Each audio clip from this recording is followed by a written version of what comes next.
gera wo ko gera kanyun no hula haysi ko barmudum wali harain hulbini none no way wo kadi no anda kanyun ko wanyata kanyun haysi yidi mobe mum be wanyay accata yidi mobe mudum be kanyun ko nyamujum kay awo kanyun hino anda ko dole den sa yitun anda ko dole den yetten no mise dido didi kullo dido fiyo famu safa ndundum ndondundum bonorundum dido fu ko e beygure wotere ne woni barerundum ko e beygure wotere ne dido woni barerundum iden andi no buri de kulle luttude kono den andi bare ko wanyirte be inna bare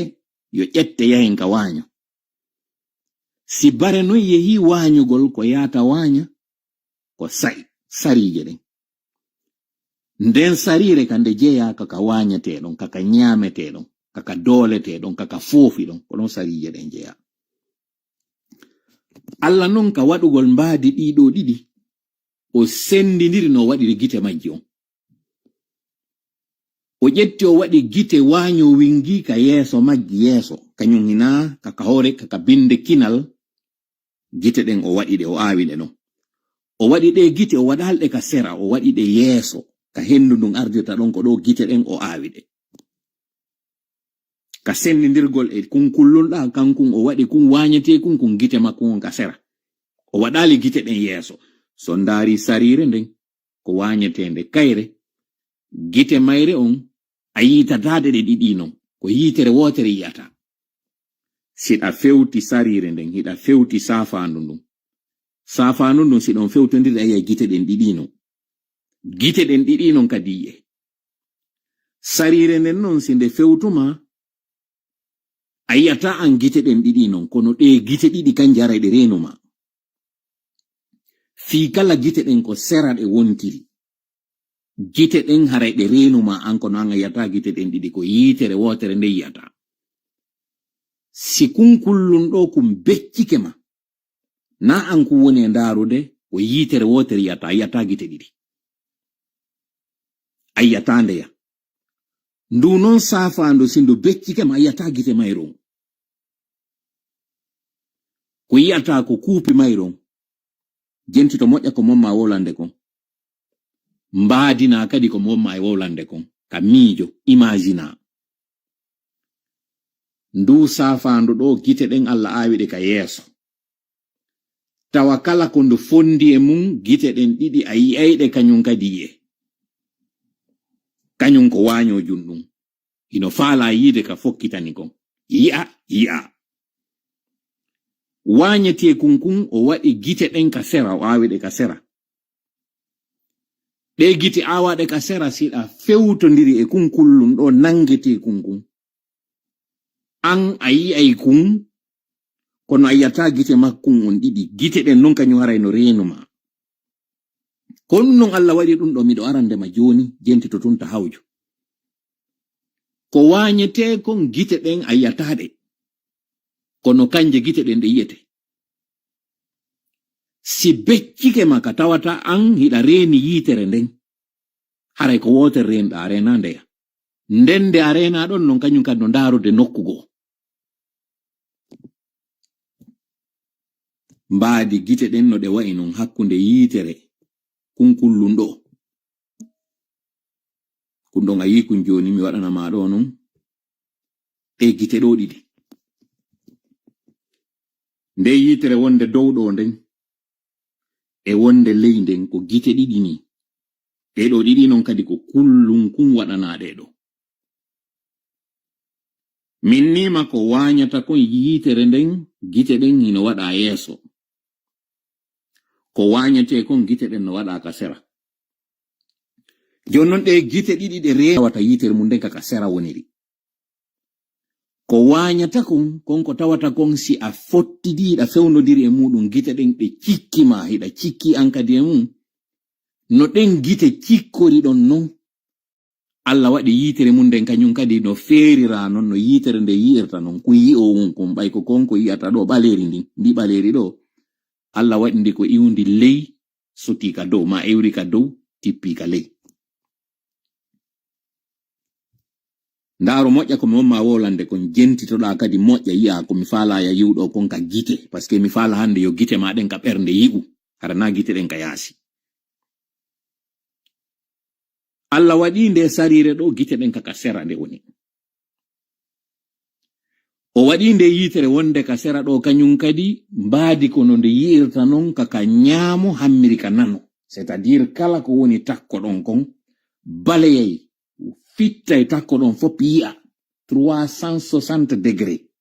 Takko ɗon on fop yi'iray wano andirɗa non si a ƴetti wofonde. A waɗi linetiji e nder nde wofonde ɗo no tawirta non wofonde on angle mayre ko nde yi'ata ɗon kon image on tawara ko panoramique, ko non kunkullon ɗo yitere mo waɗira. Fi kala nde yitere ko sera nde woni, yitere nden hara nde yi'ay iwi on sera ɗon ha hewtitoy e sera ka kinal ngal woni ɗon. Iwi kadi binde ngal kinal ɗon ka nano ha kadi sera artiti ka hoƴƴudu ndu woni ɗon. Tawa nde yitere ɗo nde fittay ɗum ɗo fop nde yi'a tana on takko mayre. Ara hunde majjirali ɗum. Allah waɗi kun ko wanyete kun ko no o jonni kun kon ko tawata kun wawa andude wanyo wonde no ara.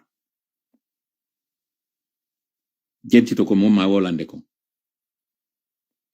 Allah ɓay ko woni kon fop himo waɗi mo feppundiri khalaqa fa sawwa ko tagi nano e ñaamo. Ɗeɗo gite ɗe woni sera tawa kadi kadi yi'ata kon fuɗɗoto ka hoƴƴudu ara haka kinal harano reni.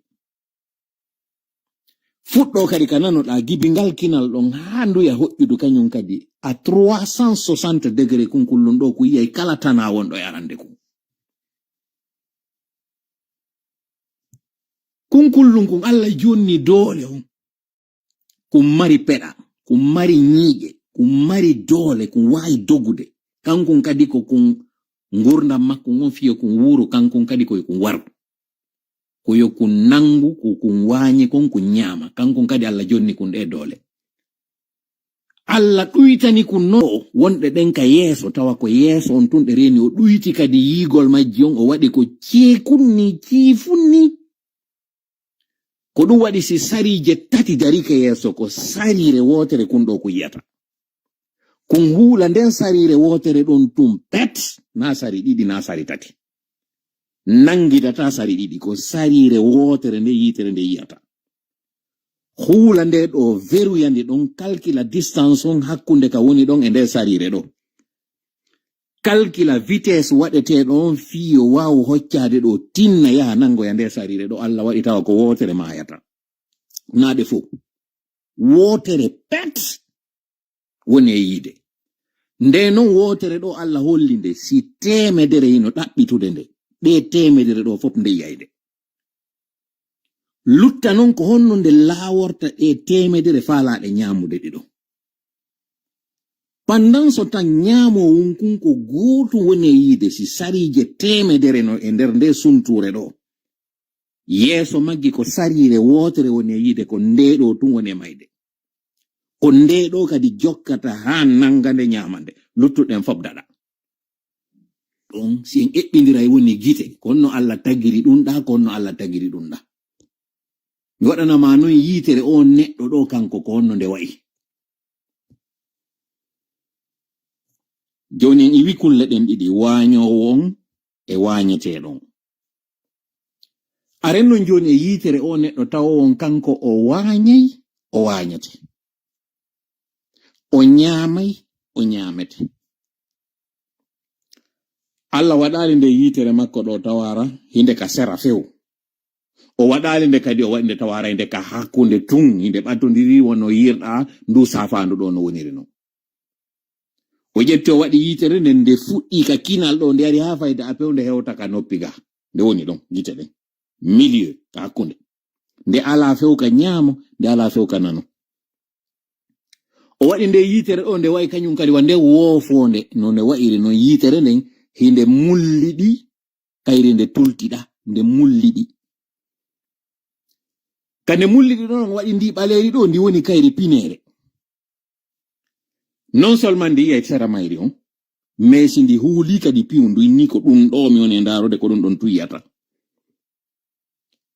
ko ɓuri no wawde andude ɗum ɗo ko neniraɓe ɓen bobo maɓɓe on fewndo ka won ɗon bobo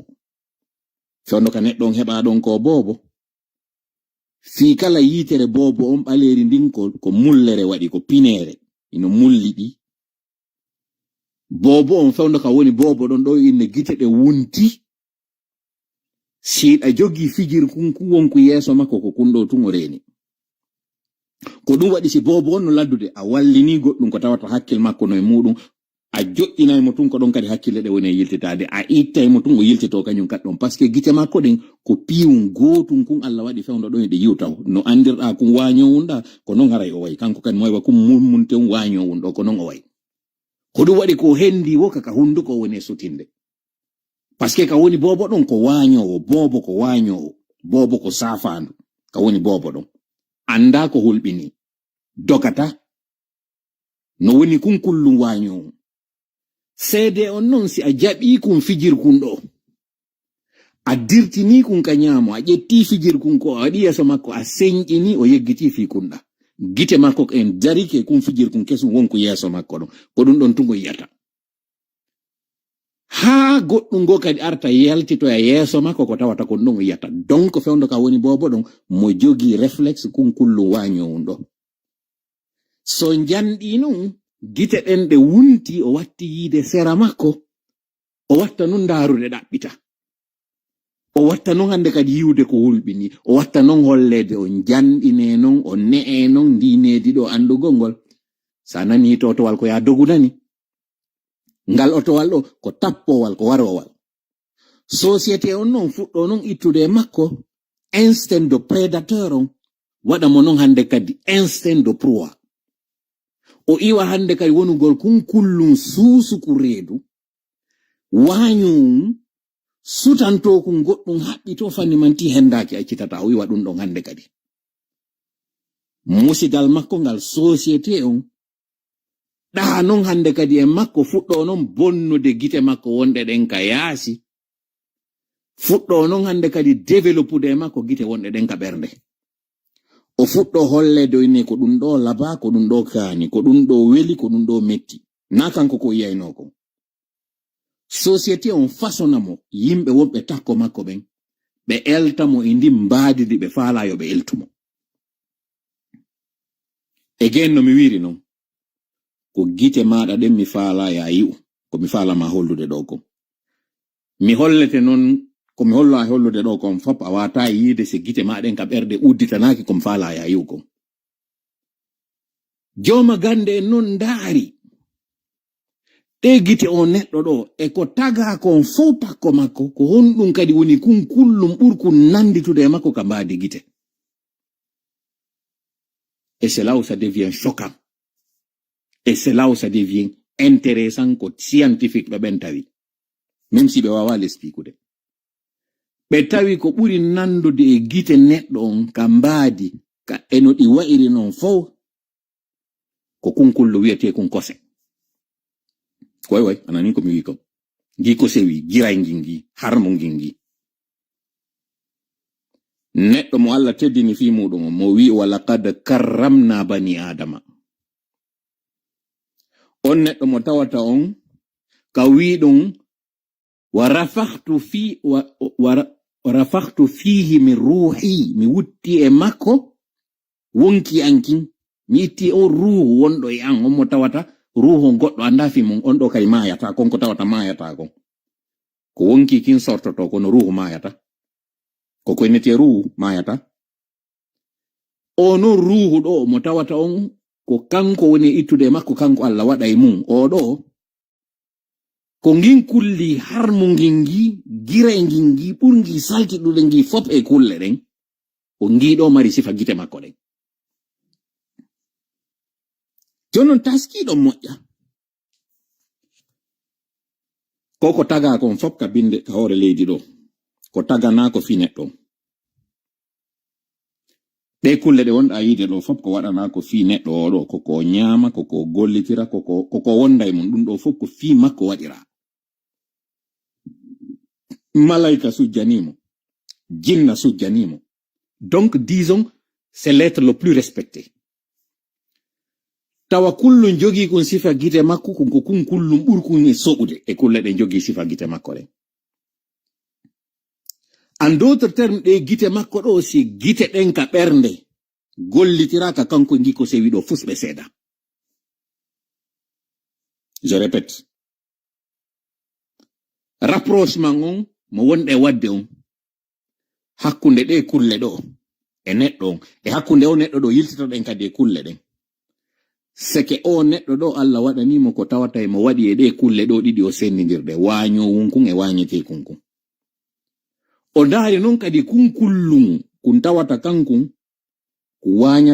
wañatake koyo kun ne'e ko sewi ñamata ko sego kono sa hendike o tew neɗɗo na'i ɗo ni a duufi a waɗi di e sumpan a jonningi ko sewi ngi ñama e few ngi ñama e tew kangi. Sa ƴetti huɗo a jillidi e ñameteji go a jonningi ko sewi ngi ñama si a jonnal ngi ɗiɗo fu ngi wayade ngi bebe maggi on ngi ñamita ngi ɗo kulli kangi nangi wañowi nangi wañetengi ko ngi giray ngi ko ɗum soɓugol maggi o waɗi ngi harmi ñamugol ngiɗo non Allah waɗi o neɗɗo teddinaɗo ɗo tawɗo no mari qualitéji ɗiɗa haɗi ɗi non ko ɗi jogi kon atumaji on Allah waɗi ni Allah kadi waɗani ngi kulliɗo ɗum ɗo ko wonto non Allah sendi hakkunde ɗiɗo ɗiɗi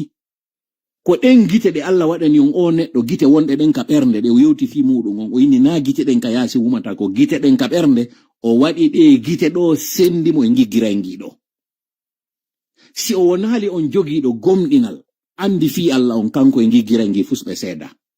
o soɓay no ngi soɓiri non o wa'ano ngi wa'iri non o wona ngi ñaamo wi faya ngi tafata ngi tefata fuska ngi jonna o kangi ngi ñamay kangi woni wo ngi wona e mum ngi weltoray ko ngi woni e mum kangi ngi wawi wonde situation alhaali mo waɗɗa ngi e mo wongi wuray. A faami jusqu'ici méthode mo wonɗen e wadde on ɗo e yaadu ndu wonɗen e yaade on ɗo fi hollugol ma fiiɗe gite komi falama wiide ɗe gite ɗe jogiɗa ka nder ɓernde maɗa ɗo si a gollitirali ɗe ɗo an e ɗe kulle ɗo ɗiɗi wañetengi ngi e wañowi ngi e ngitawngi ngi ko giray ngi fus on seedata. Joni non suɓo ko honto falaɗa tawede a yiltitoto e instinct mo Allah waɗno on kama ko a boobo ko a wañowo waña fi juste le survie fi no wurira ka wonay on wañeteɗo ka fottaɗa e mo waɗa waywa nde sarire hendiɗo ma o ñamete. C'est la question que le live te pose. Live on ɗo ko ɗum ɗo wonma landade ko honto e mum suɓiɗa ko kan hombo suɓiɗa wona e mum a wonay on wañowo ka wonay on wañeteɗo ka a wonay on mo tawata a wañay a wañete kono ko an wonɗo e kon ko suɓi ko an wonɗo e on deppade ka tawata on gurdam maɗan ko gurdam tunuɗam subo ka ɗiɗo fop a tawɗi yeɗɗa a wonde on neɗɗo on ka hani wonde ɗon wona on tawɗo on tu sais agir lorsqu'il faut agir tu sais te résigner lorsqu'il faut se résigner. En d'autres termes sai aray mo wonata wañeteɗo sai kadi wonay mo wonata wañowo. Jonnon fewten e ma an o pullo Fuuta ɗo momi woni e wiide on ɗo ko mi faala yewtude e wi'i tanaji ɗi marɗen hande sonjaji ɗi marɗen ɗin ka live on heɓi ɗo 42 minutes kaka tawata ɗon en ne'ama e wi'ama ɓurɗo ma doole on wata darto mo wono on wonɗo e hiwde hoore maɗa fiino jawle maɗa ɗen daɗira ta darto dey si goɗɗo ɓurima doole ta darto mo muñño feƴƴay kala ko waɗa e hoore ma an feƴƴay. Donc e waɗama enen en suɓi ke gurda nde sarire ɗo tawde kayre nde fanɗi c'est pas grave kono enen nde sarire ɗo Allah no waɗani ɗe gite nde wawai yiide tana mayre nde doga. Again mi waɗa ɗon frein yiltito a wi'ama tana on ko ya dogumo wata dartomo dey yawo wande sarire an a tagiraka yo taw ko a wañowo a wi'ama ɗum ka wonnoɗa bobo mawɓe men ɓe ne idiyen e ɗum ɗo e jandi ɗum siminino mawɓe men ɓe na nene baba ko kala tawɗo ɓuri en duuɓi mo tawata koye makko wonɗen jangude woni karmo ko meɗen woni koto men woni jaaja men woni kawo men woni bappa men woni nene men woni baba men kala on mo wonɗen e ɗaɓɓude feere e muɗum wi'i en mboddi ko suuɗindi hisi go'o ɗiɗi ɓe wi'i en suusugol ko bemmum huli ko go kuddi tati ɓe wi wiwgol ndani ndino ndiɓɓa hindi doga hino ɓuri wiwgol ndaari ka ndi waali hindi hira ɗum ɗo fof wi'aɗen kadi wiwgol ko ndiɗo o bu'i yafoɗolla mi wolira no wi non o dogi o laawi o daɗi no wiwi no ɓuri wi'ogol ndaare ka bu'eri waali ɗum ɗo fof en nani mashi on nanali min mi filitani ko min mi nani ɗiɗo hande non hanino ka ɗum ɗo waylo iwa e meɗen par ce que mi wi en sen suɓike wongol sarire nen en andita e nde sarire ɗo Allah no holli nde gite mayre o yonde yiwu tana mayre on nde doga jon non arten e ma an taw ɗon a suɓike heɓugol gurdan sari a dartotako a dolata a dolete non an a ƴaggete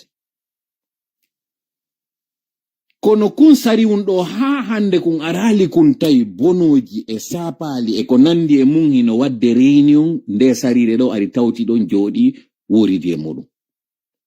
waɗali ndu bonoru ndu safandu ndu bareru ndu ne'idaka e nde sarire ɗo weldi e mayre ha inni nde sarire ɗo nde wonde takwan ɗo hande kadi mi ñamatade waɗali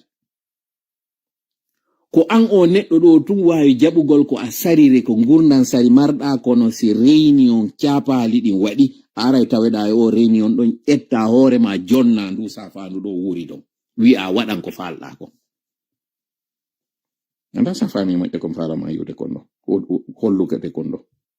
ko momma yewde ko mi anda sa yi a suɓike gurdan hula reedu a suɓike gurdan hulanɗo hooremo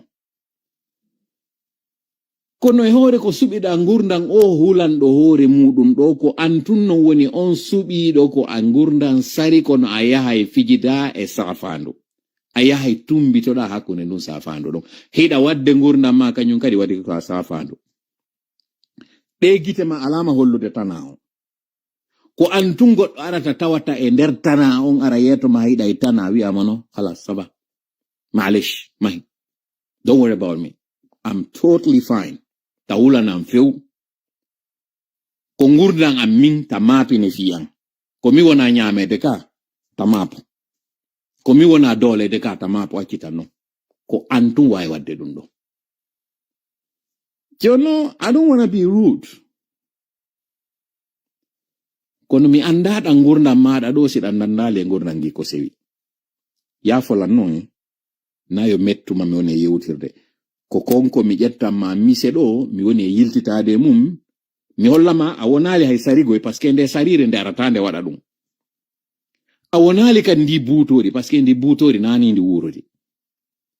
joni noon sa a wonali sari a wonali buuto a woni on neɗɗo tawɗon o hawtidiriɗi fo kono ɓay tun a gollitirali nde ɓernde ma a yani hande kadi e catégorie ko seji ɗin a yani ka nder guiray ngi ɗo ngi noon guiray ngi ko onno ngi jogitira ngi woni ngin soɓu ngi ka diina ngi heɓali diina kan sattali ha kiɗo innayo itte sadaka sattali ha ngiɗo innayo waɗe layya ngi giray ngi ɗo sattali kadi ha ngi giray ngi heɓi teddungal ka nder galle so yi ka wiyete porcherie kadi hoɗi ɗon ko ɗo ɓuri soɓude ko ɗo ɓuri tunude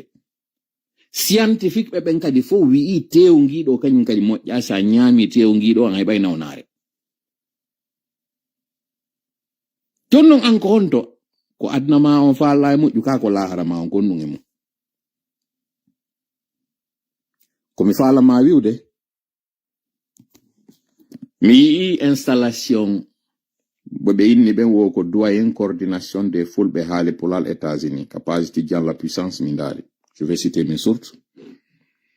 Mi sikki ko feƴƴi ko lendi ou mardi terlan événement o waɗi en tout cas min ko mercredi kikiɗe mi événement o hankin kam sittayno événement jiɗi mi sitalimo parce que pour moi c'est pas un événement. Ça me fait 2 ans gibi mi fuɗɗi wiide révolution no hani waɗugol Fouta. Ça me fait 2 ans miɗo wiide en wota en habbor ɗi coordination jita en habbor koko wona wiyeede ɗo ko honno ko coordination e diwe wota en habbor ɗiɗo goɗɗum. Parce que problème ji meɗen on e problème ji maɓɓe ɗi na gotum. Si ñamowo woni ñawdowo ɓiɓɓe wurata, Alaji Alseni Dalaba wawata wonde nden sarire wonde hiwande en sarije luttuɗen Alaji Alseni Dalaba ko kañum e buutoji ɗi woni ñawlidude kamɓe woni fijidude. Waɗata? No. Don't expect that. Sahabbo ɗum few. La takhunu anfusakum. Wata on ɗayno hoore moɗon. Mais yugol non oɗo coordination na de hay Afrique to na lagine tun o faala hollude doole makko ko yoɓe yoɓu biye business class ko ɓe yawowli ko ɓe ara ɓe hewta New York ɗo ɓe installa on coordination pendant ce temps makitiji no sumude pendant ce temps pullo Fuutay no sasinede no yawede hande LCC ko yalti wowli ɗo kon na LCC fuɗɗi yaltude wowla ɗum Jean-Paul Jumpak yalti no wowli no ɓuri ɗi Cheikh Afan yalti no wowli no ɓuri ɗi enen tigi musidɓe men tigi yalti no wowli ɗi tigi yetteteɓe Ba yetteteɓe Diallo yetteteɓe Sow yetteteɓe Bay ɓe wowlino ɗum aroɓe nataka quartier ji men wala waɗoɓe haajuji immoɗen aren tawen haajo affichitoɗen e maɓɓe holla wuyɓe ɓe torike en okkiɓe ɓe waɗi dennaboji en tawama en notike ka holluɗen ɗon wondema ko en ñooge ko en giraygi ko woni wo ko waɗi soɓe on fop ƴettete waɗe hoore meɗen mettaygo no mune wowlirde ɗon ba komi obligé wowlirgol ɗon na noon mi moniɗo woni yewtude kono ko mami yewtire no mettidi fiya yew ko metti kon hande ɗo c'est bien beau on fop yon yaltu innon hiɗon tappuɗe ɓerɗe moɗo wiyon ino metti on yo LCC impri waɗama inde makko nden ɗo ko yo nange ko yo waɗe ko wanni ko promotion makko wonɗon e wadde parce que encore une fois ko émotion o woni gollude je vous comprends miɗo quelques années auparavant ko non mi wawno no wonɗo e warde ɗo ni ko non mi wawno fewndo mi sikkuno ko mone ittata hari ko non hari minnayno ko pour dam pour dan coup pour coup hari ko non mi wawno mais mi yetiki o miɗo jangude fewndo miɗo yaade l'école ko mone jangude kon e o lutti ko wallitimi kon c'est que hande kadi mi sennidiri qu'est-ce qui est l'émotion et qu'est-ce qui est l'action mi wawi sennidirde ɗi alhamdulillah e si Allah jaɓi kadi noon miɗo faala gerde hara mi yiltitaki e konko mi wonno ɗon émotif tawa si mi ƴuppama ɗe balɗe ɗon miɗo sonkude o jikku mo jogiɗen ɗo mi faala en iw le peul des larmes pour être le peul des armes oui mi wowli kadi français fionano le peul des armes au temps de la théocratie a cédé la place au peul des larmes pullo alaji ɗin pullo doole ɗin pullo sariya on Fuuta théocratique arɗo joƴƴini sariya on alma mako makko on tabintini oɗo raɗama warama janfama doolama ki bantanhi makko ɗo yani punneje gonɗi ɗin non hande kadi fuɗi pullo Fuuta no wo hande goɗɗo sankali foññi yehi wañoy maaro a sankali ñebbe yawɗa wawɗa kaaba haysi noon ko sunture wortere ni si a ñaayay kaaba a away kaaba si a wa'ay maaro a away maaro metta yongoy ko noon yafoto c'est bien beau ɗi organisation ji hande wonde e yaltude ɗo fop wonde e wiide yen fop yen jonidir juuɗe waɗen kaari itten mo mone yagginen ko no en jaasi LCC ko jero LCC wari LCC ko jero wali LCC ko jero yaltini e galle mum LCC ko njelo sunni boutique ji mudum LCC ko njelo yersin LCC di woni wolde do dum fewndo ka campagne yettete be ba bari jallo so yaltali wowli di fino hebi ramagamo fino teddinire ya kankan hakkunde mo ngalla be wondude ngi mun hande fuuta do jeyabe fuuta ala wolde di de wonde mabbe der fuuta don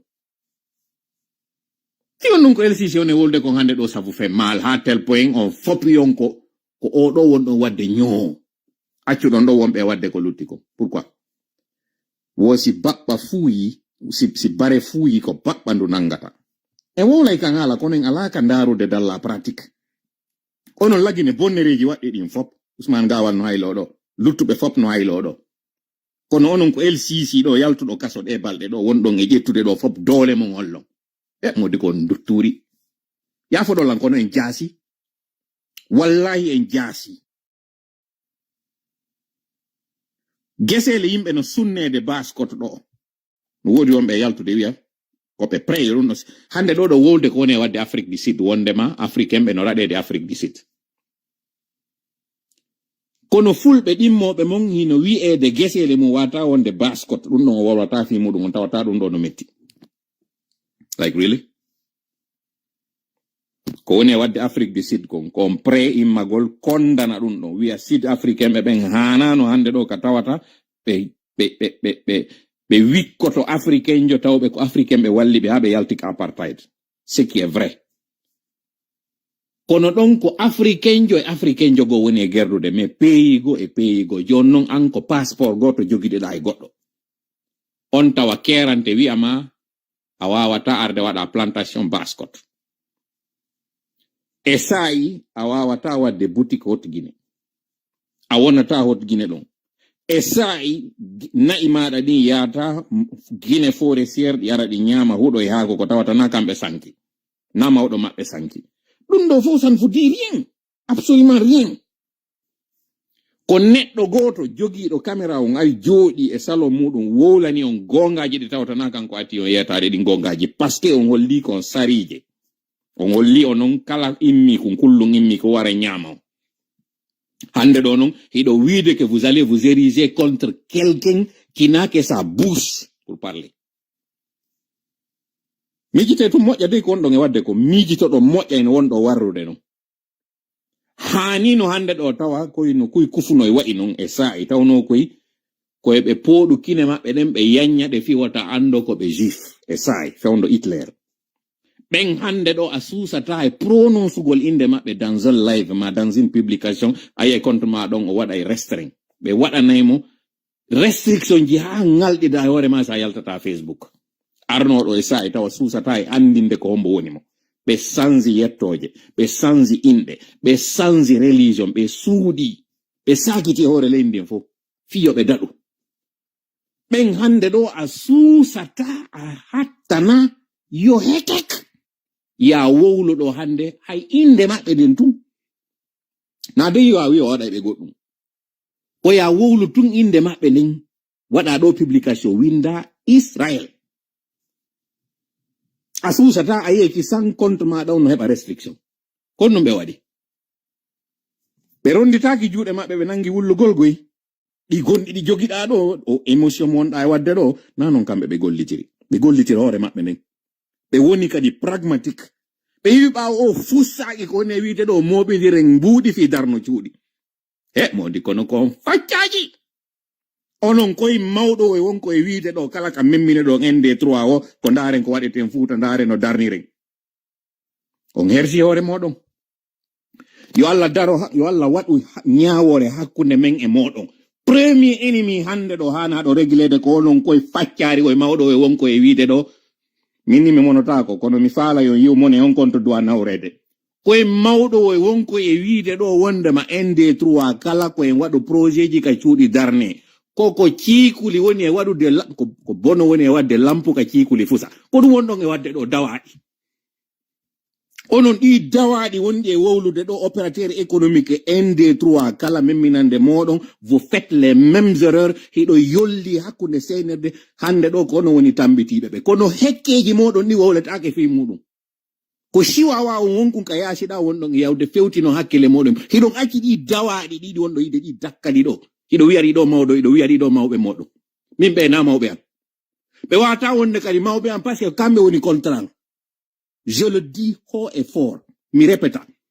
Mi alana goto e maɓɓe teddungal parce que ko ɗi hekkeji son jeen. Il faut dire les mots tels qu'ils sont. Si ɗon mari doole ɗe falɗo ngollude ko ɗi dawaɗi ɗo yahan ton. Sele on LCC kawon LCC wawana on hunde. LCC waɗata on hay hunde. Son elmini joni LCC ko LCC jogo kadi moto. No andirɗon non adu LCC d'autres ont existé. Mi yeti kon hay ɓiɓɓe mon immi ke yenni on ɓiɓɓe mon ɓe waɗi du ton e mon haajuji yari don e maɓɓe kafeji naati don e mon juulirde surri don berɗe goote ɗen ɓeeɗo yenni on yawike on kono na ɓeeɗo koni wadde ko wonɗo yahande ko yetteteɗo maara tawɗo ko kurankojo wonɗon e nangude wirgol hande ɗo probléme ji mo lagine fop ko oɗo wonɗon e yanan kono ko on fussaki on hersi hoore moɗon on hersinin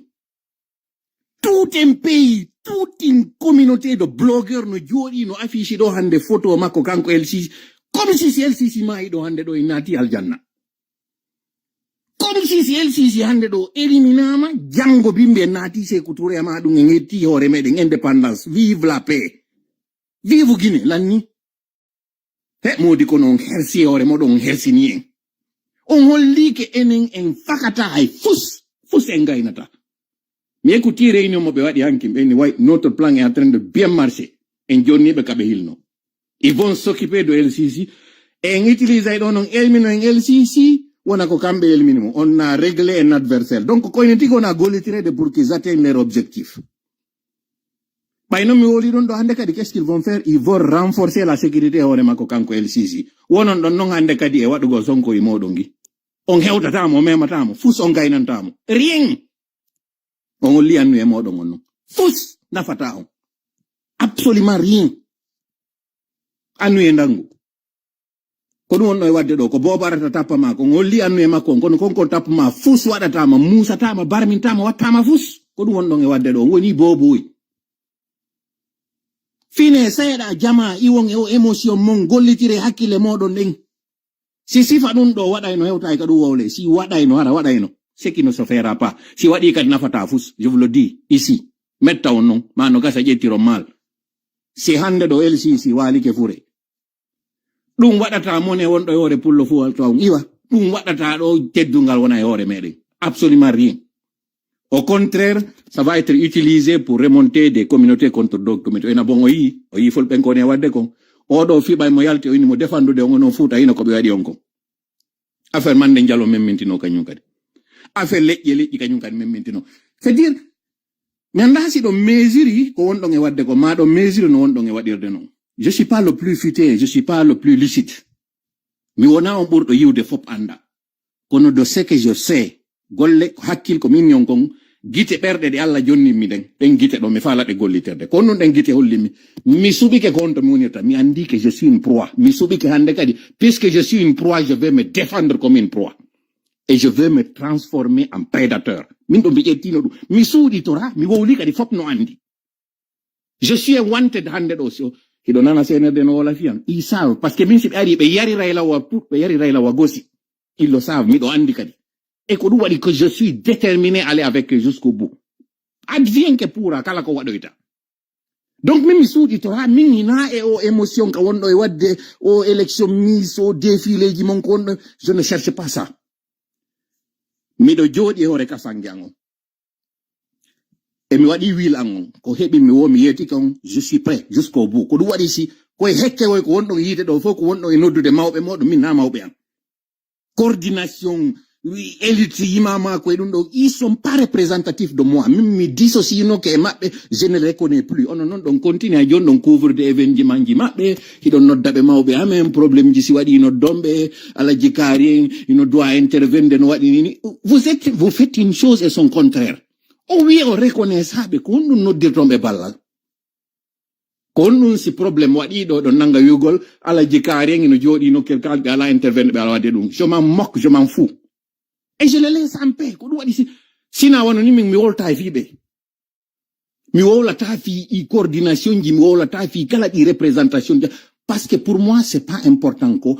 ɓe instrument wona ɓe gollitire d'ailleurs pour me distraire et donc je m'occupe pas d'eux mi occupe pas keɓe coordination hande c'est pas mon adversaire c'est pas ma priorité c'est rien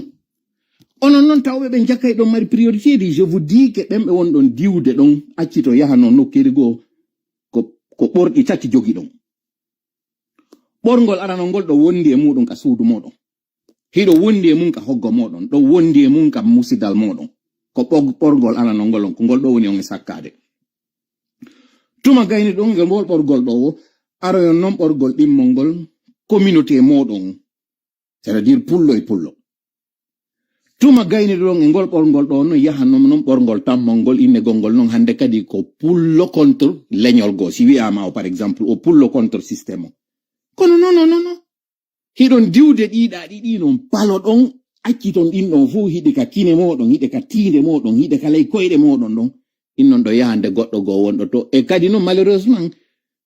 e on tammo kadi mo wonɗo yahande e hoore ko diwɗon ɗi ɓorɗi ɗo fof hiɗon arde ndaaro muñu kun tawata fus kun waɗata innon ko kun ɗo wonɗo yahande est ce que ɗon andi ko wonno ko ɗum ɗo noon tongirɗon en jusqu'ici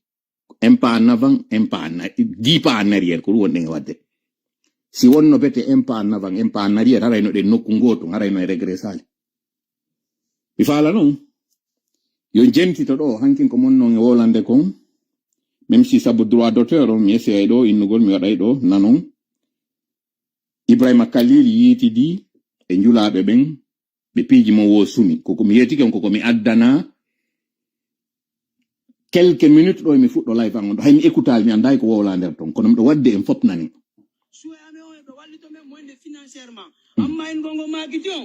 nani komi obligé wowlorgol ko fuuta ka meɗen waɗi article on ɗum ɗo ko pullo woni e wolde voilà ko suka o nani go émotion on no woni e wolirde noon ngo wowlude sa nani ɗo ina wari o yelti o wowleniɓe gonga on voilà min darna fayin makiti onon ko onon toujours ko onon darnata makiti voilà voilà ko min ar kadi min toro voilà ko ministre on kañum kadi woni e wolde de na ɗo hectaire go kañum kadi woni e wolde na kadi wandugo acce min darna min heɓa kam mi wurna ɓe guure amen nden mi wona ɗen sarije aron tawon men ɗon bon bref mi waɗani on tun fiyo nanu kala faalaɗo yiide vidéo yo yaw fuuta ka meɗen laaroya toon vidéo nana toon ko wowla kon o rencontre hakkude maɓɓe mi yetike on à part ko mi waɗi ɗo mi écoutali mi anda ko woni nder ton tout ce que je sais si mi nani réaction oɗo on o holli wondema ko wo ko ministre o wolani ɓe kon kamɓe na ɗum ɓe landi c'est à dire certainement ministre on ari inniɓe ils vont reconstruire le marché et ils vont les laisser s'installer komo wolano on hankin kon min noon mi sikkano yawirayno ni konko mi humpitinoɗon e ko ɓe woni e wadde kon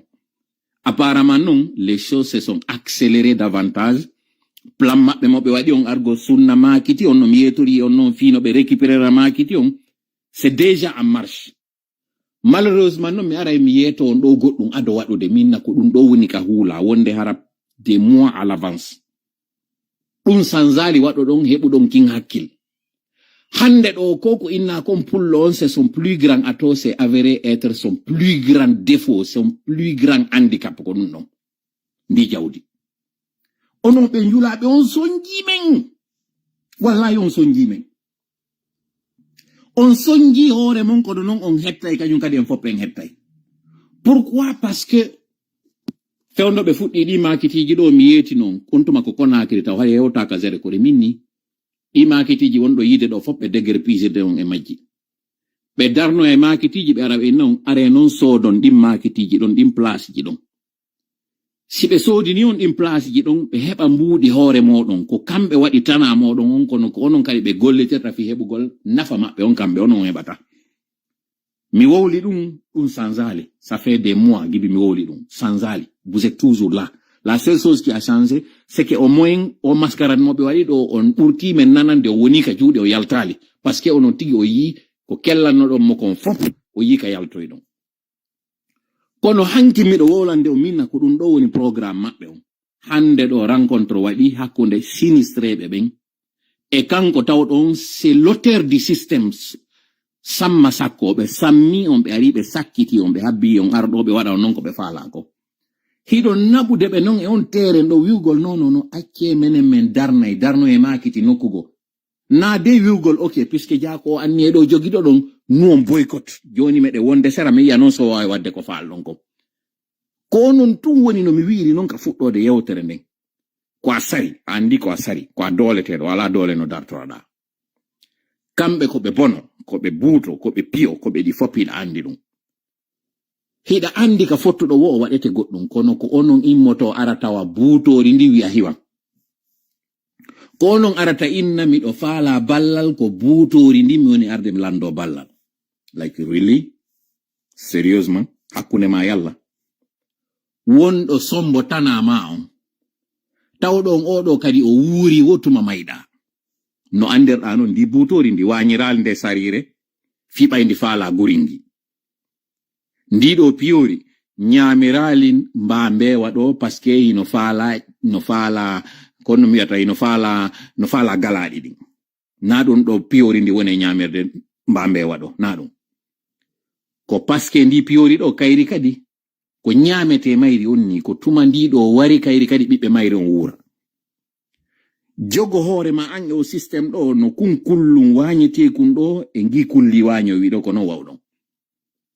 Tuma jogorɗa ɗum ɗo wo yirɗa ni système on rapport de force on anduɗa simi falaka wonde sur la table comme le repas ko mami wona ka cuisine on defo on. Nebali premier ministre Canada on woni wo système réalité mondiale on hande ɗo. Si tu n'es pas autour de la table, c'est que tu es dans le menu. Si taina woni suɓade ko ñamete on, c'est que ko woni ñamete suɓete ɗon. Oyni nous devons accepter le monde tel qu'il est, pas tel qu'on veut qu'il soit. Woko ma jaɓen aduna on no wa'iri no nano faalira ɗen yo wawno. Hande ɗo siko sagu men nun enen kan lagine wa'ino no leyɗe luttuɗe non, enen kadi wa'ino Guinéen ɓe luttuɓe non. Kono leyɗe luttuɗe woniri. Siko a Guinéen ko ya heɓu haqqeji maɗa ɗiɗi timma hara goɗɗo dowlalima. Ko ɗum ɗo woni l'idéal. Siko a Guinéen ko ya heɓu confort on an kadi heɓa no wurira no fo haniri non. Ndiyan, courant, ɗate, laptane e l'école. Heɓa ɗum ɗo. Ko ɗum ɗo wonno l'idéal. Puisque non on hanuɗo wadde ɗum o waɗanalima ɗiɗo fop o jonnalima sécurité, o jonnalima équité, o jonnalima équilibre, o waɗanalima fus. Jabo oɗo ɓay waɗanalan ɗum ɗo na mi waɗanta ɗiɗo hoore am parce que mi wataɗi waɗande ɗi hoore am oɗo falaka mi heɓude. Na dey o ala feere yo mi waɗane ɗi. Ko o falaka mi heɓudi few. Si tawno ko feere nde wi'a a ñawlaymo ma a waɗanaymo ni parce que feere nden ala. Koni o falaka. Himo andi laamu makko ngun sikoy ngu tabitu o jooɗo o wuura ha ñande hara goɗɗo mena salimo laamu ngun an ko ya yano. An ko ya diɗɗu, an fima ko yo mehe. E hiɗa andi non goy o suuɗa, si hanki mo suuɗanno ma hande o suuɗa o hollima. Mi andinama non ɗum ɗo c'est un système ko ɗum waɗi siminnuma gaño ma ara non hiɗa wondi e makko taw. Nano kugo woni goy hiɗa wondi e makko. O gaño ma ko Ba Jallo So Bari o wiyete. Naale kadi jallonkejo goy, na maninkajo, na foresiejo,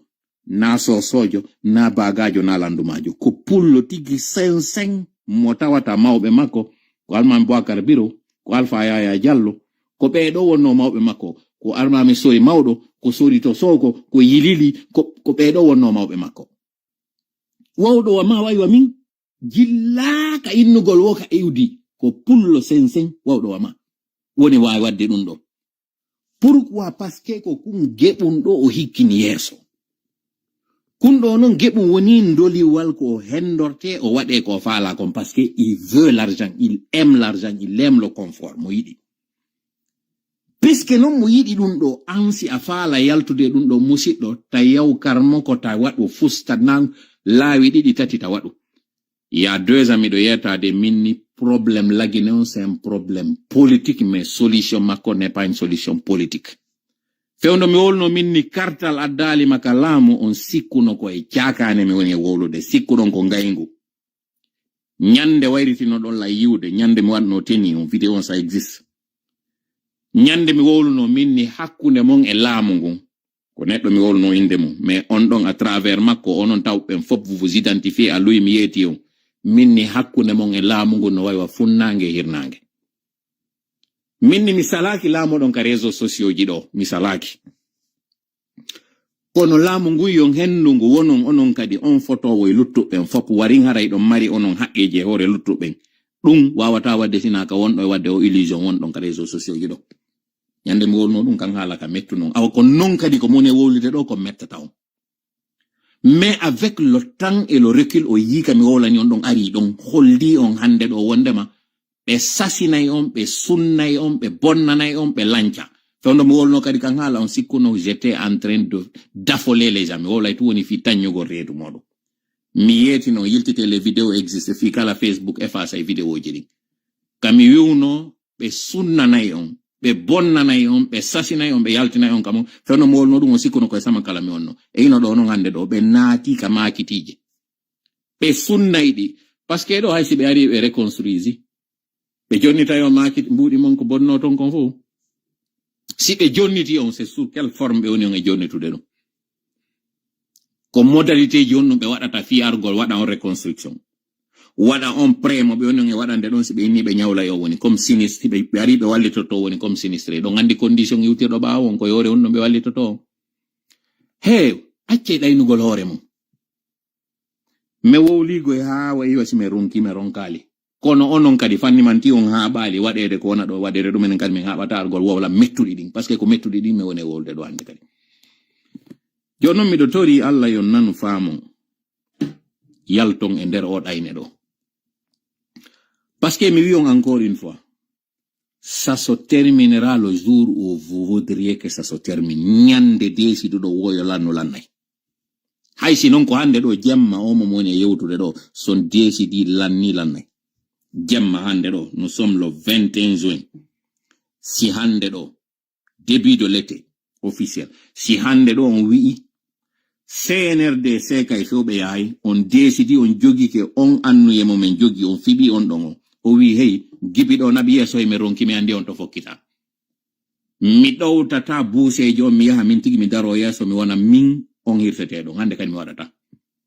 abada nagge naɓeten ka buuseri koye nge nange nge haɓɓe nge ɗowe nge sogge ha nge hewta ka buuseri nge walline koyɗe magge haɓɓe fi hara nge wata gertade nge ɗo hirse kono ko pullo fuuta ɗo woni ngen nagge iwowe ka burure ara fewna ha ka buuseri waalo wallina dande muɗum nden addora hay laɓiki wiya hirsan kango pullo fuuta mi yiri ɗum mi yiral ɗum hay goto mi yirali mi précisa ɗum piji tati mi innama ɗo ya immo yaha e boutique pullo ma yanana o njulajo ɗo wiya ko ɗo woni sonja maɗa o e hoore ko mi wolɗo kon fof minni onon julaɓen ɗo ko onon sonje je répète encore mi wowlira ɗum ɗo noon fiyo fop immo yana e ɓeɗo kamɓe tikkoɓe victime mi précisa ɗum ɗon première précision deuxième précision mi wowlali fi ɗi coordination ji ɗo fiyo wono aw ko ɗi coordination ji ɗo immotoɗe yahanen ɗo comme priorité meɗen encore une fois je précise na ɗum ɗo woni priorité meɗen troisièmement mi wi ali LCC ko woni wadde ɗo ko wonde mayna ko boni na ko metti ɗiɗo précision ji tati mi yiltito e majji kañum kan nanaɗe moƴƴa kala kadi partage o live an ɗo ma continue ko mowli kon o wattora ɗum ɗo kañum kadi hara goɗɗo kupalɗa to wiwgol onon ɓe julaɓe on soñjinen waɗe ɗum ɗo tugine bon o yi to wala fewno ka tawata ɓe julaɓe ɗo ɓe bonnana ɓe sunnana ɗo ɓe waɗani du'a hino ɗo ko woni arde kon o wola winna ɓe onon on julaɓe on soñji mi warin ko kamɓe jaka sonni makiti on goɗɗo no wawi kuppude parti un ɗon waɗa ɗum ɗo sendite plateforme ji ɗin fof mi wula nongo je m'en fous mi ha jaka parce que mɗo andi wonɓe arde nanamɓe ɓe no andi mon discours n'a pas changé ma ligne est restée la même toujours no mi woni on e wolirande non c'est resté le même ɗum ɗo miɗo andi et je m'en fous no mi jugera wo je m'en fous mi ha jaka parce que miɗo andi ko moni e wadde kon j'estime que c'est juste j'estime miɗo waɗi ka hakkila wondema koko feewi mi woni e waɗude ɗum ɗon ko ɗum mi jogiti joni noon an ƴettiti no faaliraɗa ça ne me dérange pas mais encore une fois no mi wiri non hande ɗo si nous voulons être pragmatique ɗen faala yo yawre juuɗe meɗen en teddinay taw hoore meɗen enen kon ɗum woni teddingol hoore men ko yen accu tawgol ngol ɗo ko tuma ƴuppaɗe wowonɗen immade ɗen balɗe ɗo waɗen émotion faminen en ñawda e goɗɗum ko tawata en ñawdata c'est du leurre c'est de la propagande pure et simple démagogie wingi tawata e nokku ngi hikkaki joni noon ko non andi noon e ƴettitirde comme j'ai dit encore une fois ko observation ko ndarande ko taskande mi waɗi o taskaramo mi waɗi ɗo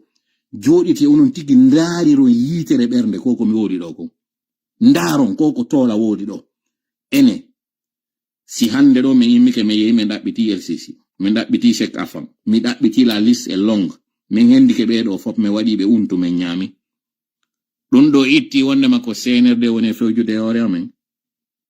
ɗum ɗo itti CNRD gollitiri député ɓe fulɓe gollitiri maire ɓe fulɓe tawɓe ko jeyaɓe ko amen ɓeɗo ari waɗi ko waɗɗo kon fof ɓeɗo ko ɓeɗo woni arde hikkine yeeso ko ɓeɗo gollitirte hewtine kala ko ɓe faala ko ɗum ɗo ittay so waɗi ɓeɗo on ilmini ɓeɗo ɓe wi joni hande supposé ok le 1er juillet fine wete inne bon fure kaari yitama nokkel kaari ma ɗum kaari mutinama min accimo yitugol ɗum ɗo waɗay hande kadi le 2 juillet 2026 imoɗon tawon koko falɗon wonɗo e wadde leydi lagine ɗum ɗo waɗay makitiji mo wonɗe sumude ko ɗi sumi kon iway ɗum ɗo waɗay mutinanaɓe men iway mijite tum landite ɗum ɗon hoore moɗon est ce que c'est ça la solution alors que non solution mo mi wi on non koye kufunoy ko onno ɓe warriri yiltite e taarika waɗugol Mossad donc onno Mossad o waɗira yon ko onno ɓe waɗiri d'un pays qui n'existait pas à un pays hande ɗo tawɗo chaque année hiɓe ɓeydude keerol chaque année ɓe ɓeydude keerol haka ɓe fottoy ɗo e Iran mi lannitora yewtere nden ɗon fi on chapitre ɗon yewtugol fi Iran justement hande ɗo e yihi no wiyede Fuuta ko shiyaɓe ni ko tijjaniyankoɓe ni ko rafida en ni ko ɓeɗo e ɓeɗo ni fop ala ko wala ko wolede ɗo e hoore shiya ala ko wolede ɗo e hoore Iran miɗo anditi fewndo kami paasi yawgol non collège enfin tawi mi heɓali ari examen an on inna joni ko yawgol collège yomi yiwi intérieur ɓay min ari Conakry je me rappelle hari Nasrul Islam no woodi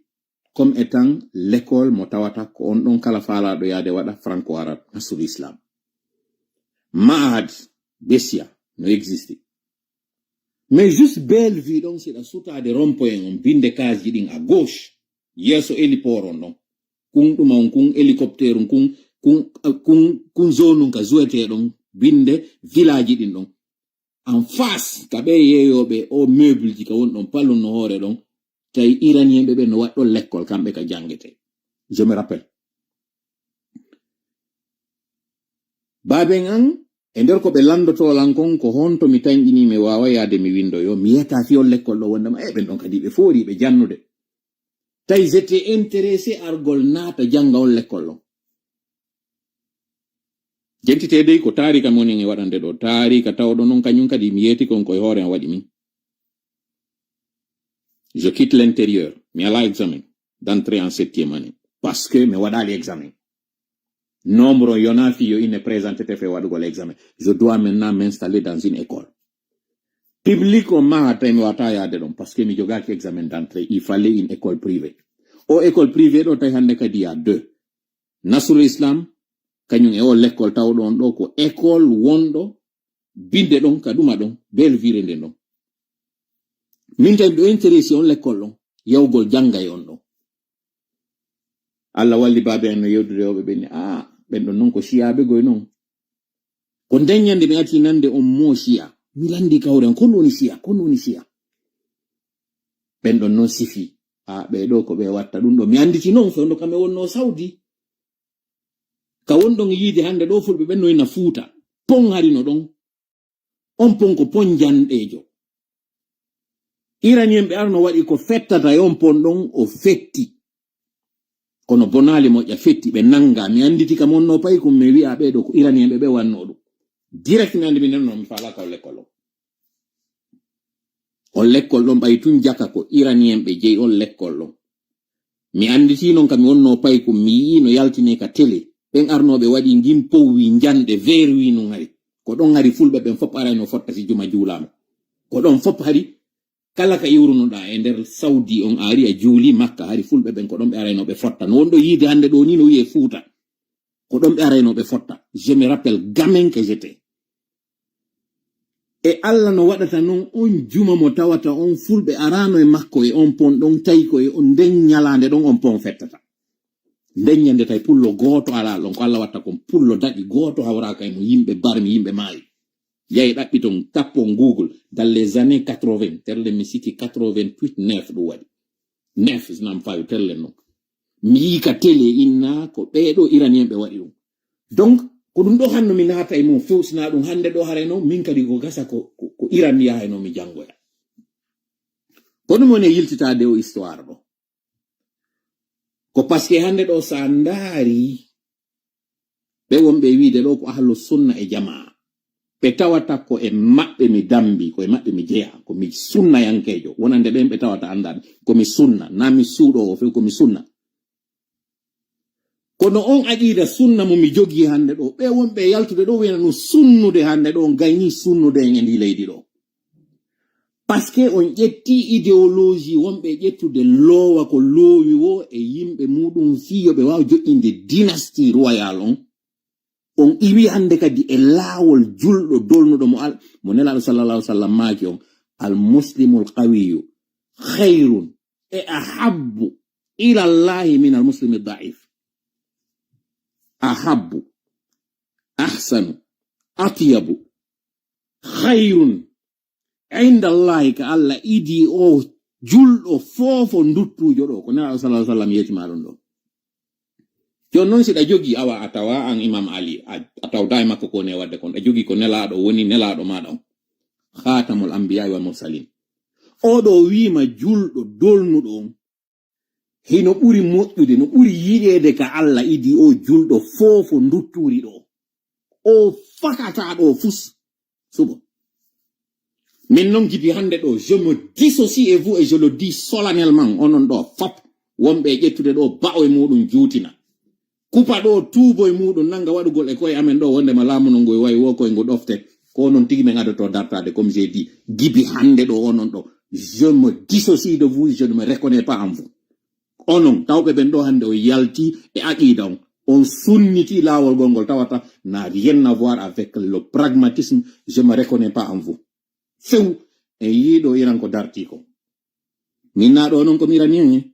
min na ko mi si'a mi wata kañum kadi e nden fende ɗon ko nelaɗo Muhammad sallallahu alaihi wasallam woni nelaɗo an o kanko kadi woni sakkiti e nelaɓe ɓen miɗo jogiti ɗum ɗo mi waali e ɗum ɗon kono onon sunnuɓe ka sunniti ɗo wi onon ko on ahlu sunna e jamaa yalti ɗaɓɓi inde nde tawata na rien à voir ko ahlu sunna e jamaa waɗno kon ko e fenade wonɗo nden non fenade men dartoto on n'acceptera pas ça parce que ko onon woni e wadde ɗo hande en yaltino e ka tawata ɗon al aynu bil ayni as-sinnu bis sinni yitere contre yitere ñiire contre ñiire pay non onon iɗon andi ɗum ɗo iɗon ka nder deftere iɗon andi kañum kan no wira kono iɗon jooɗi iɗo wadde fusaqiyagal ɗo comme je vous ai dit je ne me reconnais plus en vous et je ne vous accepterai pas je ne vous respecterai pas je le dis mi eti ko min kan na habbo naɓot na yahu aroya ko ya habbo mi jonnama ɗo naɓora jonno ƴettiti no faliraɗa comme tu veux ça me lance au pôle nord je m'en moque je m'en fous ɗum ɗo noon waɗago e minni ko a woni priorité an o mi ala yana ndema mi ala makkipade fus kono hande kadi ngol lawol ngol wonɗa e muɗum ngol si a ari a yalti e ngol lawol ɗo ari a tawama ɗon konko ratno e waɗo ton fewde mon no wiide mɗo transféré de fiyom ɗaɓɓu yaw l'école hande ɗo koye école maɓɓe omi woni on école ɗon école philosophie mo ɓe jogi on ɗo wondema ko ya darto ko ya darano haqqeji maɗa on mi natano l'école kono hande ɗo mi heeɓi on philosophie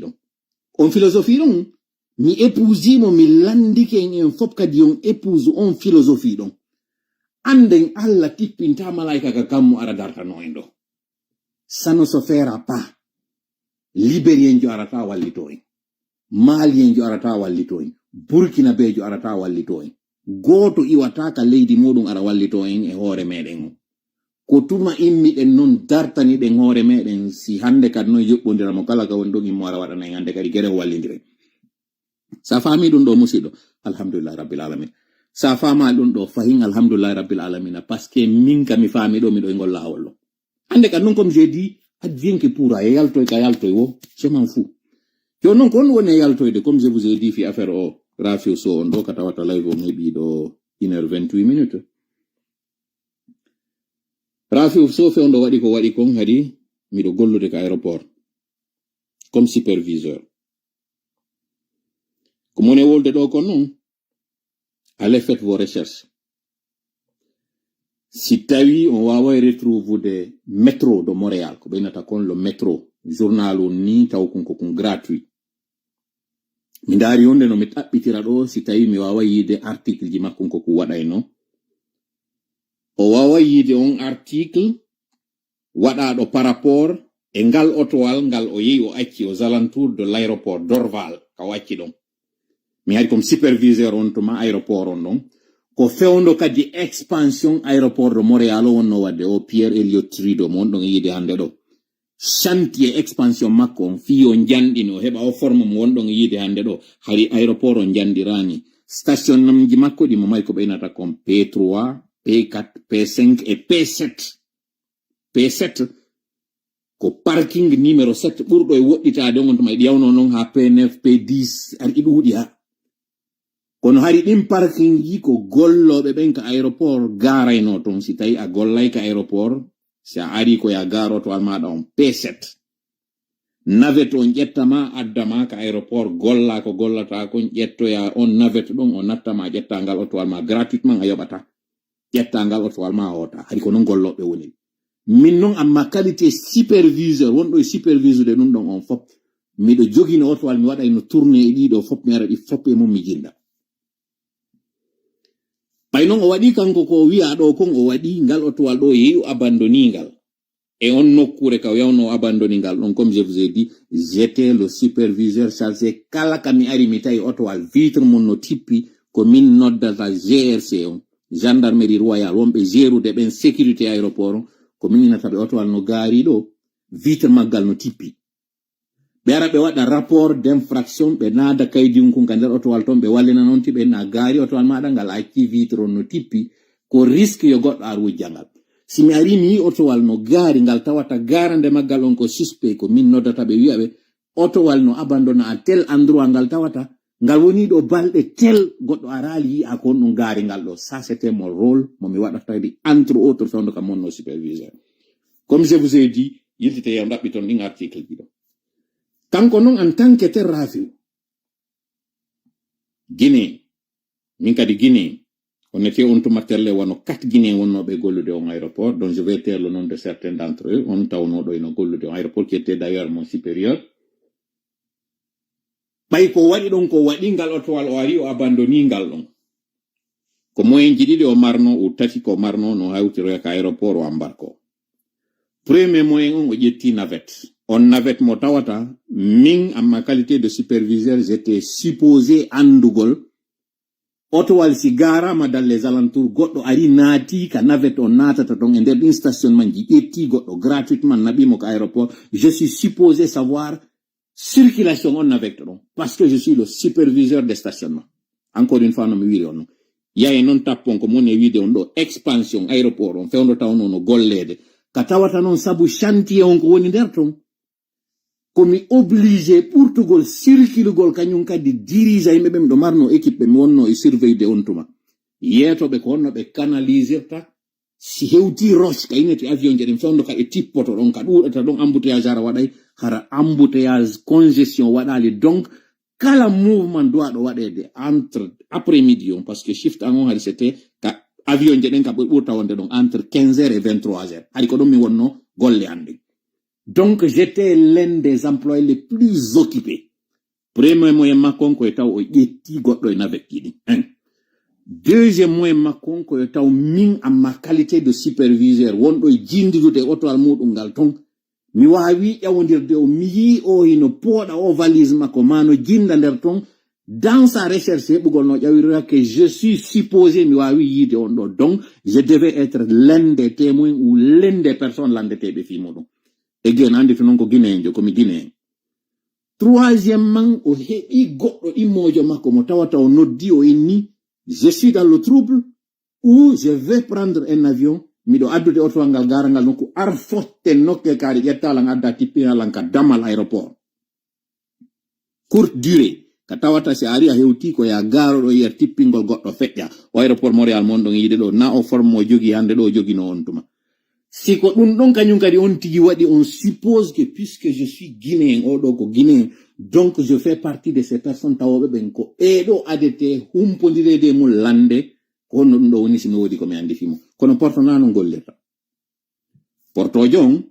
nano an sikkirɗa ɗo ni wi'ugol ngol bon guinéen jo waɗi crime o ari o gaari o to albinde aéroport mo wawno embarkorade Toronto mo wawno embarkorade ko Hamburg o ari o gaari ngal otowal makko ɗo aéroport Dorval o seppi ma o ƴawi ka o ƴawi o ari o hewti o yoɓi o biye makko ɗo kaasi o embarkike o yehi donc guinéen jo wallitike mo o tour o aéroport ɗo no wawira waɗirde évasion makko kono na noon kamɓe ɓe woni yerde ɗum ɗo fof komi falama wiide on mo yiwɗon ino linte ɗon fi muɗum inde kumpay kum bobon on tumari parce que c'était un petit kumpay kum bobon wawla kon ɗon fi mum Abdoul baba makko on nenirawo makko c'est des gens que je connais na non andugol ɓe en tant que wiwgol miɗo andi ɓe on a vécu ensemble non c'est pas ce que je suis en train de te dire kono min gibi on ka waɗi ha wetango hande ɗo moi je pensais que cette affaire avait dû être résolue réglanoma niɗi parce que eɗen balɗe ɗon sa wi hari ko a guinéen jo Montréal directement on va penser à cette affaire parce que ko affaire tawnoɗo émouvuno kala ko inneteneɗo on tuma canadien jo fop wonno emmi e fimoɗum leydi din fimayri yewtano andirɗon noon fewndo Ebola ari ɗo sa wi ko a guinéen jo direct ko ɓe wolnayma ko Ebola ma fewndo affaire Nafissatou on few malheureusement laggine wowlama fi muɗum wo tuma catastrophe ji waɗi tuma goɗɗum ko tawata ko tana waɗi kon tuma tun guinéen andete kon tuma tun ande donc on tuma kadi hari na a guinéen jo wonnoɗo o wowlayno ko a woni hombo mi waɗa ɗo noon une petite parenthèse wonande ɓe anda ɓen ko wonno guinéen installori terleng province Québec o boîte no Montréal ɗo inneteɗo Balatou ko wiyeteɗo Balatouré waɗi on boîte de nuit waɗi on cabaret Balatouré o wiyete parfois il dit qu'il est malien parfois o ina ko guinéen ce qui est sûr ko guinéen jo mo tawata son andu dewle jelo humama ɗon kaydiji ji yoyalti e nder on boîte ɗon on tawa c'est énorme e sayi hari arno ɗo rew worɓe mankuno Canada worɓe manki particulièrement Québec na ko on ɗon yiide hande ɗo Québec ma tawata ɗo ino innede immigrant ɗuuɗi arno e sayi hari a ɓalejo se a yalti rewɓe ɓen ɓe cikodirte wasi innama ndiyan ino senditede futoro suuma e ko noon hari ɓalejo yi'irte haray mo ɗonɗa yimɓe ɓen ino faalamo heɓude hari ko noon ɓalejo wayi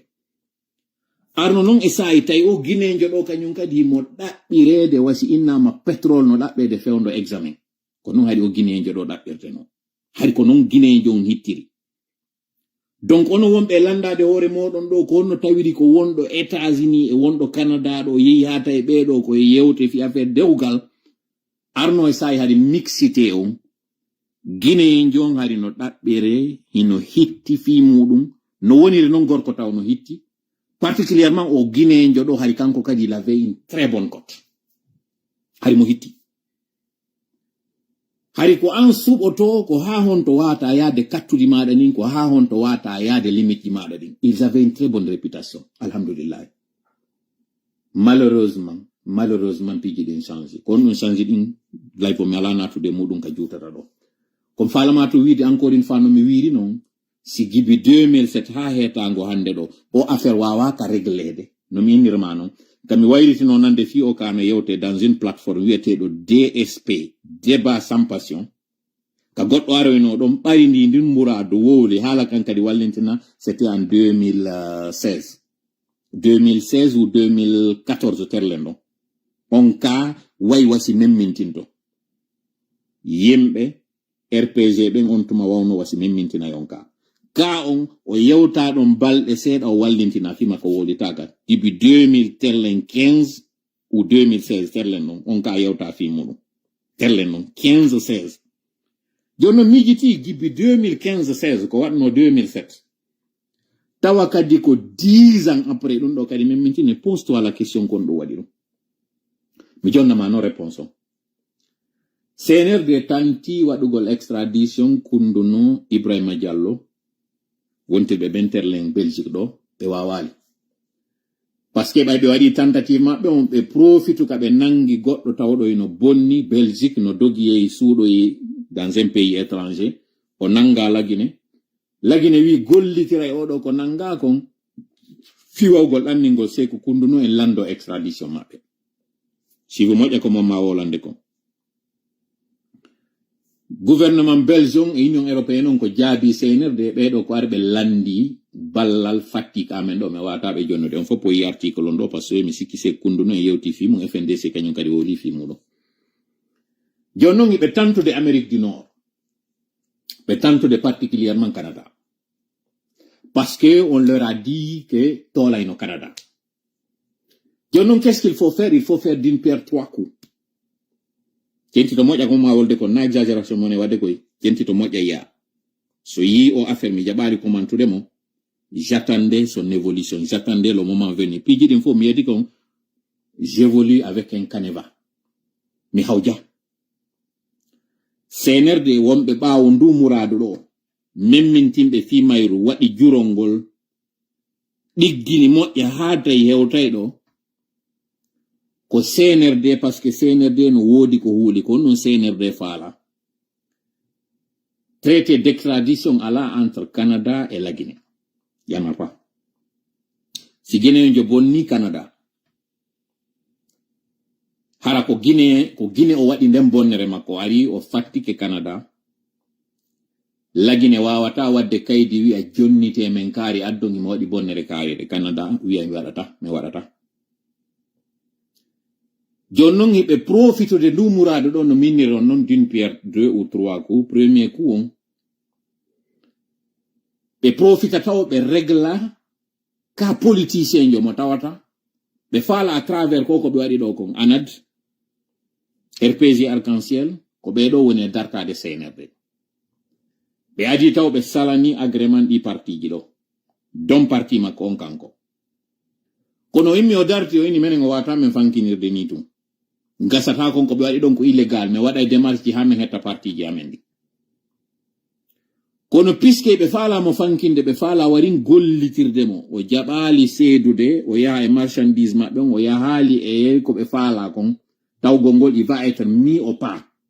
mi waɗa ɗo noon parenthèse o yi mariage ɓiɗɗo usuji ga on mi yi kale Modou Yansane on mariage c'est mon pas mauvais bonaguy ko politique wiya c'est pas na animosité ko adversité wona yewtede fi muɗum kono madame Balde Fatou Yansane ko usi jiga woni sabu madame Balde Fatou Yansane yalti ka poste muɗum o haɗali tun e wigol o itta e madame Balde Fatou Yansane ka poste muɗum o wowli audio ji ɗo wi ko sabu ballal o walliri o na mérite makko on waɗi kañum madame Balde Fatou Yansane heɓi poste mo heɓi on joni noon kala Modou Yansane yo yi'e o mariage ɗo holli awa jaka ko kanko usu jiga wowli ko jakana fenande par ce que jaka ko sabu moodi makko o heɓiri jaka on poste ko ɗum min mi woni e yiide ko ɗum min mi faami yiwgol makko e o mariage ɗo iɗon anditi noon e sa'i mi waɗanino en ɗo live min ni Fode Usu yalti wowli haala fi pharmacie en ɓen so yi Fode Usu no waɗoya goɗɗi go après o taw yano e Fode Usu de c'est les Fode Usu to wolu fi makko fus yeggite mo andi ton o résisti o etanike o parti ɗo mi wowlani on kadi ado ɗum ɗon dans un live min ni so yii meɗe wiwde boycotté activité ji CNRD ɗin kono comme par hasard o yii ay parti ji opposition goyno immo yaha waɗa ko MATD landiɓe ko min ya Anguille sous roche no woodi wonɓe ka nder parti domiɗi minniɗi lannalɗi nder ton mi wiyagoy ko kanko kale Modou Yansane woni ndu dowru na ɗum woni wolde ta jaɓɓuka e hoore an ta ƴettu conclusion mo mi waɗali koni mi falama tun wiwde fewno tay leader parti on kañum ino wiide no mari position ma no négociide ma no etade no wodi woɓɓe wonnoɓe ka teren tawɓe wowlete tum ɓeyna nono enen wata en waɗu ko rpg woni wadde kon enen yahen négociide e maɓɓe enen yahen famotiren e maɓɓe wonɓe wiide ɓen wata en brako ɓen ari no woodi si ande non ari hewti hande ɗo fi en artu e ka makko on kanko Rafiu Sow si Rafiu Sow tawaka e ɓen jaɓuɓe négociugol on veut maintenant le contraindre et le mettre au pas sifa o dossier ɗo c'est une bonne opportunité yaltingo sifa o dossier o wattamo sur la place publique parce que c'est une façon nangugol mo si nangimo kañum kadi deƴƴinamo ça c'est le premier objectif mo CNRD mari on deuxième objectif mo CNRD mari on no mi inniri on non hiɓe faala détournude attention jama on jonna en fopka miijoɗe wowle fi muɗum woni ko o waɗi woni na kanko waɗi fop commenta ils ont réussi sur ce coup ɓe jonni en ɗo eɗen commentude fi goɗɗum ko mi wi on waɗino ya 20 ans duuɓi nogay giɓi waɗi il y a 10 ans fuɗɗano soyinsinade fi muɗum deƴƴiti haala kanka mutaki ka deƴƴi dans une plateforme tawnoɗo eno anda ko proɓe rpg e proɓe opposition wonno nder ton mi wowli inde plateforme on fi o andite wonɓe ɓen e nder plateforme on yoɓe ɗaɓɓitu ko archive ji ton goɗɗo arno wowli fi on ka wi'i no woodi ɗo hande leader politique ɓe tawɓe ɓen hiɓe waɗi crime ji leyɗe porto ɓe wi particulièrement Canada ɓen tawɓe hande ɗo ils sont en train d'agir ils sont en train de circuler en toute impunité lagine wannoɗo on poste ɗon si ɗaɓɓitiɗo wawa yitude on poste wonɓe ɓen DSP yo ɗaɓɓitu ɓe yita on poste 2015 2016 on poste waɗa ka nder plateforme nder ton ou plus tard si neeɓi ha 2017 on poste waɗama soit 9-10 ans après ka événement o waɗi 2026 ɗo yo ɗum artitu comme je vous ai dit c'est pas fortuit. Donc deuxième objectif on jonnugol en ka yewten fi muɗum on sort de l'essentiel wowlen ɗo ko tawata kon yaltinta en hay nokku sina ɗon no mi wiiri noon no woodi waraɓe hande ɗo leydi lagine no woodi mutinaɓe ɓe tawata CNRD hay waɗali enquête fi maɓe kono koko waɗi e jananiri waɗi kadi ya 20 ans ko ɗum ɓe woni memmintinde ɗo fi muɗum sinnamagoye crime ko kañum toujours ko d'actualité na crime économique ni sakko inne bo woni hande kadi woni proscrit hande kadi ɗanike fi muɗum ko innete kon crime ƴiƴam hay si woni duuɓi temedere toujours goɗɗo no wawi memmintinde fi muɗum na ɗum woni e wiide troisième objectif maɓɓe on noon fiyo ɓe wawmo extradude kanko ɓe wawi renégociude e Canada ina bon joni Canada e lagine ala traité d'extradition kono joni joɗoɗo yewte waɗen on traité d'extradition si tawi min jonnay on Rafiu ɗo menen kadi sino woodi woɓɓe ɓe tawata meɗen wawi accusir de crime ji ɗi ɓe waɗi ka amen ɗin crime ji ɗon si tabiti nangano men ɓen ɗo gadda noon men ɓe voilà l'objectif troisième du CNRD onon ko min jelode wontiri tellen Canada ari ndin ga e minge mamma jangi meɗen ɗo koto mamma jang accemi nodda kawtela ɓe ara ɓe yewta on seeɗa mi fala yon andu musidɓe CNRD falama endade tola en e jangen e kala nanduɓe e maɓɓe waɗa ɓe nder basagari natta ɓe joni noon koye ɓe profitirɗo ɓe waɗa men e jogue en mbawon faayi jama en mbawon faayi CNRD Ansu Damaro no USA ɗo Benito no USA ɗo Tidjane la puissance no USA ɗo e gonno kadi oya innete ko timata konno innete modi konno sonnajo RPG konno ɓe innetamo ko matu kañum kadi no ɗo on nangi pilote ɓe ɗo on falama wadde chantage fiyo USA jonno on ɓe wonɓe wodde ka réseaux sociaux ji USA wi on si ɓe pilote ɓe amen no woodi ko bonni on rewne sari on e hoore maɓɓe kono ɗum waɗali yo min ƴettu américain jo min jonna on ɓe laaɓani ɓe pos awa are kadi waɗa non Canada ko faala kon nani wallon men min hendo Modi Rafiu Sow min ñaawa ɓe kono ɗum waɗali on hendo toola nani si tawi ko koto mamma jang e koto toola faala ɗon hendade ko yaltinta men e ndi leydi ko sariya ko sadaka ñaariji buleeji men wanno fi yaltugol lagine min hewti leyɗe porto o ndaɓa ñaariji buleeji ɗaɓɓon ɓiran ñuungi kosa ñuungi ɗaɓɓon ɗum yawon ɗaɓɓon beppe jinna hawtidiron yawon harana jemma ina ñalorma hewton e nokkure ka wodaka ka inneteɗon ala iron ɗon ko komi wowlani on ndu ñaariru buleeru ɗo hirsondu ɗon ndaron ɓiraɗan ngi ñungi juuron hoore ndu ñaariru ƴetton beppe jinna on saaki ton takko ɗon fop si luuɓi min yaltitay min nange min waɗi e basagare min hewto e aéroport Bessia illa ko wona ɗum wakkile nani on nani so nanali mi fullito yewtere nden mi fillino mi yewta on si objectif ji moɗon ɗin hadafuji moɗon fandundeji mon ɗiɗi arani ɗin ɗi fokkiti tammo on ko basiññije wonɗon e wadde ɗon ko ɓeynata kon bullshit ko ɗum wonɗon e waɗude nani ko basiññije wonɗon e muɗum mi wola kadi nano moƴƴa wakkile non ara e arsike compagnie avion ji ɗin fuɗɗike heɓade modira fiuso no gasa heɓay no artira États-Unis kamandoya ɓe ndaara konno ɓe naɓirde ka gerto moƴƴinte cikin on gonga oya konno ko pottal woni doole ka ko famotira woni doole ɓe yaha ɓe heɓa cikin on ɓe ñama ɗum ɗo moƴƴa ɓe cikinno ɗo moƴƴa no ɓe garba par ce que so ndaari photo ceerno Rafi on fewno ɓe wonno binde nde tippare ɗo e so ndaari ɓe hande ɗo on tawa lagine lancay goɗɗo koy lagine sancay fi neɗɗo ina politique on tum waɗi modi Rafi soɓe wayno ɓe wayi ɗo ni adi ko ɓe kende ɓe joni noon si ɓeɗo innama biye gratuit hôtel gratuit ɓe escorte ha ɓe hewta ɗo ɓe ara ɓe ñaawe wata ɓe sala ɗum few yo ɓe hewtu ɗo kono mini o neɓay min abbade ɗon ka wonɗon ɗon ino wawi watuma innaɗa a yaw ɗaɓɓita bato yaha 2 heures kala hari wiya eɗa jooɗi ɗon habbinde bato o ngara minen ko non wayi ma ɗum immoɗa yaha ka cangol wiya iɗa habbi ka tumbo maayo ton yo teren on attawa ma ɗo waɗɗoɗa ƴawa minen ko non wayi si tawi teren on hewtoyay ka tumbo maayo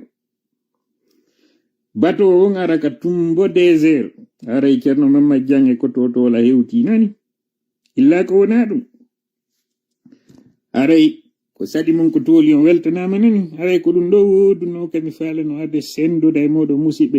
joni aray kawo tela ɓay gayni yewtude e jonnu kawo tola ɓe yewta awaray ko ɗum ɗo nano ɗon on jarama koto tela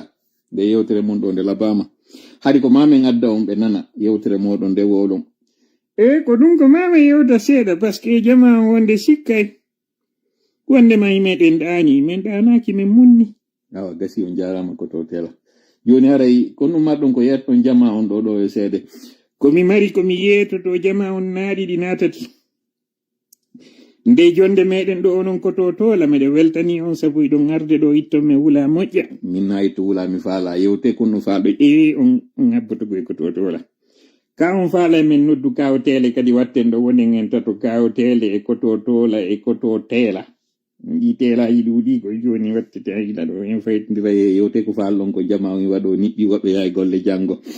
awa heeɗe joni hino ɗo ɓe wiyeteɓe ɗo ko totola ɓe arde yewta on ɗo ko ɓe wolani on ko wattane yila e mum moƴƴa nani ɓe wi on ɗi makitiji ko makitiji mum kono leydi ndin na leydi mon taw nani son faala e ndi leydi wono leydi mum on immoto darano ɗon ndi leydi si ono me landike on ko wawato wadde ko on ɗum wawato nako ɗuuɗi ko totola nako ɗuuɗi wonge yeeyete wondi ɗaɓɓe kon ɗum faandi ɗon ɗum wonge yeeyete kon ɗum woni wonge nayi ɗin nayi mun ɗin o yeewe ɗi mi yeeƴi nayi mi waɗa on ɗum ɗaɓɓum wondi kon woni ɗum gondi hon ɗum biniri oye na biniri on ɗaɓɓay ko sukaɓe ɓen ka acci wiyayno kon gawgal minen mi wayno ko ka walti oye ko to lacce ɗo gandi koy komi faala wiide kon on gandi min mi ronkinde yewtere moɗon joni haray mi yalti onon e yimɓe meɗon ɓen yewte ko faala ɗon kon kono min mi yeeyi mi yeetike on tun ɗo onon koto toola e min koto teela komi ɗaɓɓi ɗo wande kadi ko kawtele arɗo ɓen ɗon noon so woodi fi teleji ɗe gaccenani so woodi fi teleji ɗon haɓa e woɓɓe goɗɗo mi yolalinde hay koto ko minni ko kawtele yolalinde hay koto si tawi noon goɗɗo ƴetti ɓonni ke to aray ko haaju makko joni haray mi acciti on haray yewtere nde haɗude ɗo haray mi weltanike on fof min jarni on toɗi kala wonu ballo men allahuma amin hawnide en sababu allahuma amin haray jonnidiri rendez-vous no mi wiiri on noon dans 2 semaines famoɓɓen faami kon ɗum woni wonge famoɓɓen kadi faami kon ɗum woni wondi. Assalamu alaikum.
jamme gise moom men salmini on Allah ɓeydi jam